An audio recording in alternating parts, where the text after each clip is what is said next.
Hey guys, welcome back to the channel. I have not been on YouTube in quite a while, and most of you guys know why, but I'll tell you what, today we've got a day when we can get out into the garage. So I'm in mechanic mode today, so we're going to do what we do to keep everything going through. So hang on a second, I'll tell you what we're looking at today.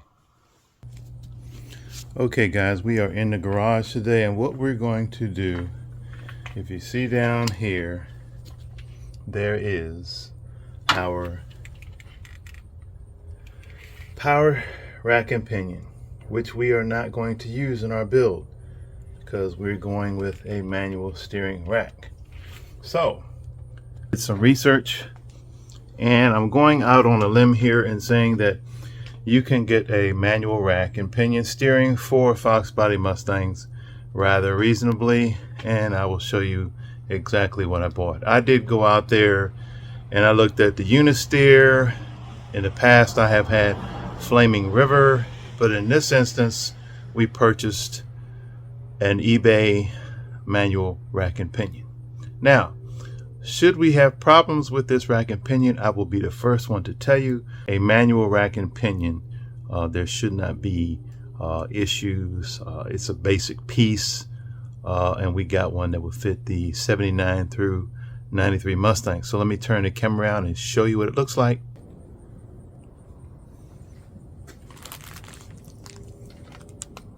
Okay guys, this is it. It took about a week to get here.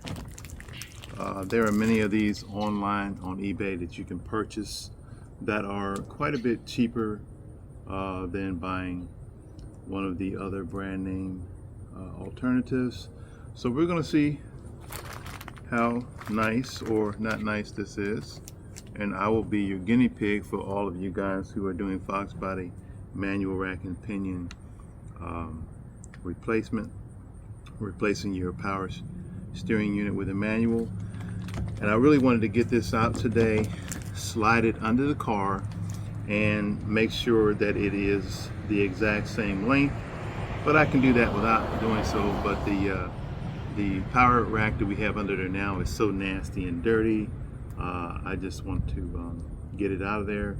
There's still fluid dripping, drip, drip, drip all on my garage floor, and I want to get that thing out of there, take it to the dump, to the metal recycling unit. So let's get this unwrapped and we'll see what it looks like.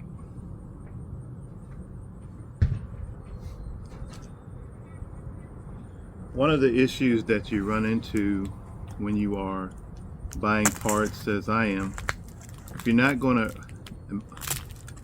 use those parts right away, you can run into issues where your warranty will run out even before you get the parts on the car. So we have to be aware of that, and I'm trying my best to now purchase things that I'm going to be using right away. If you guys have followed the video, you know that we did run into an issue with one of the tires that we purchased, and that it had a bubble in it before we ever even got it out on the road. And we were able to contact the seller of that tire, and they did sell us another one, and we returned the other one with a full refund. So sometimes it works out, sometimes it does not. But that's part of the tricks of the game. If you don't have an unlimited budget, as we do not, you have to take some financial risks along the way so that you don't pay top dollar for everything. Now, if you can afford that, which I cannot, then surely, yeah, you can go ahead and buy all of your stuff and pay big money for it, put it all on in a couple of months. But we have to do ours a piece at a time, so these videos are not going to be coming to you quickly, and that is a good thing, because this is a very busy time in my life with all of the things that have transpired lately with both of my parents.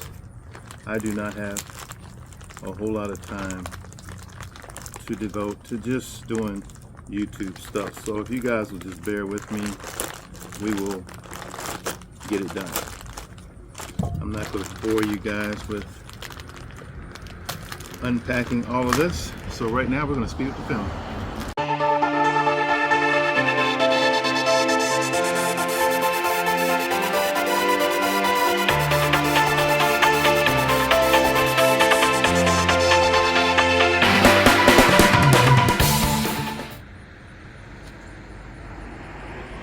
Voila, and there it is. Just a basic manual steering rack. We're going to get the old one out and compare the two. I did get it with just the black center. I did have a Flaming River in my previous Foxbody, and we went with the chrome center. That was a show / street car. This is going to be a fun car that you can take to the show, but it's not mainly for that. I'm not even sure if the chrome that was on the other rack stayed on there, because I didn't have the car that long after I did all the work. So rather than having a chrome piece that constantly needs shining and may or may not even chrome last, we decided just to go with the black center. So let's get the other rack off and we'll get back to you. Okay, we've already removed the nut off of the front. As you can see here, here is the nut that came off of the front, both here and over here. Now the bolt will stay in there unless you knock it all the way through, and there's really no need for us to push that out. We used a 17 millimeter bolt on the front, and it was a 15 millimeter well, I should say 17 millimeter bolt, nut on the front, and a 15 millimeter bolt that goes through.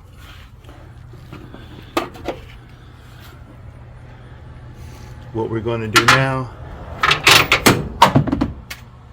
I did find out that yeah, this, like all Mustangs and Fords in this year era, there are metric and also there are metric and standard bolts all over this thing. So the rag joint, which is right down here, we're going to undo that, which is connecting the rod to the actual power rack. We're going to undo that rag joint so we can pull the entire assembly out. So we're going to get that. That's 9/16 socket and ratchet needed.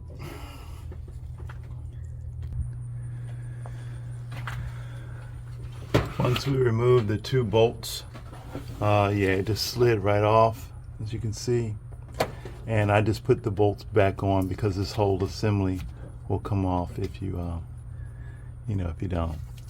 And I want to leave those bolts on there because we have so many bolts floating around this garage right now. I really don't want to lose anything. So the next thing that we're going to have to do is to undo our tie rod ends, and for that we'll have to take the wheels off. Okay guys, even after pulling the bolts off of the front of that power steering rack, it was quite a challenge to pry it off, but we did get it off. I'm going to show you what kind of condition it's in on the ground. Well, this is why I've been dying to get it out of here, because it wasn't leaking out of the hose, it's actually leaking out of the unit itself. So it was like leaking all into the car once we undid the hoses off of the engine. So as you can see, it has once again made a mess, but not after today. I'm going to bag it, tag it, and take it to the dump. I think it's closed today because it is Veterans Day, but look at the condition of this side. Look, this is just wobbling all around. Passenger side, or should I say the driver's side, not so much, but the driver's side, this bolt was hand tight. So basically I pulled the cotter key out, undid the bolt, and the whole thing just fell down on the ground. So I don't know if anybody was driving this car, but I'm sure if they were, it was all over the road. So let me get that nasty rack up off the ground and clean up that mess, and we'll compare it to the new manual rack. Okay, the main thing that we're looking at to compare is the mounting points. They are actually right where they're supposed to be. We're going to get new manual rack bushings, and most of the people that I've talked to who have done the Godzilla swap have used the offset bushings, so we do have those coming in tomorrow. And if you look at the ends, it looks like, oh wow, the new one is a bit longer on the end. If you minus the tie rod end, most people say, oh, it's longer. Well, with the manual, you're going to have a bump steer kit, which will allow you to adjust that so that it is the perfect length that it should be. So that's it for now. One less dirty thing in the engine bay. The next thing that we will tackle is that K member. All of this area, if I can get my little pointer here. Well, didn't have a pointer, but you'll get the idea. For some of you guys who have maybe never done Foxbody stuff, the K member that we have, the Team Z K member, will bolt up here. So all of this that you see, all of that under there, back in the corner there, from here all the way up to here, all of this,